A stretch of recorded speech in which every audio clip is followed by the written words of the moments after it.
மல்லித்தூள், மிளகாய்த்தூள், மஞ்சள் தூள், நல்ல மிளகு, கறி லீஃப், ஜீரகம், வெந்தயம், ஓமம், வெங்காயம், பூண்டு, இஞ்சி கொஞ்சம், பெருஞ்சீரகம் கொஞ்சம், தேங்காய் இதெல்லாம் சேர்த்து அரைக்கணும். அடுத்து தக்காளி, பச்சை மிளகாய், நீட்ட பச்சை மிளகாய் ஒரு 2-3, அடுத்து அரைச்ச விழுது, அடுத்து புளி தண்ணி எல்லாம் சேர்த்து மிக்ஸ் பண்ணிவிட்டு ஸ்டவ் பற்ற வச்சு நம்ம அதை நல்லா கொதிக்க விடுவோம்.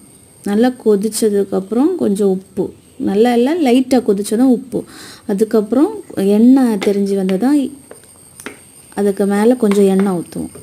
அதுக்கு மேலே கொஞ்சம் கறி லீஃப் சேர்த்து ஒரு 1 மினிட் நல்லா கொதிக்க விட்டுட்டு அதை அப்படியே மூடி வச்சுருங்க. அடுத்தையும் ஒரு 1 மினிட் கொதித்ததும் ஆஃப் பண்ணிவிட்டு நம்ம சாப்பிட எடுத்து நல்லா சாப்பாடு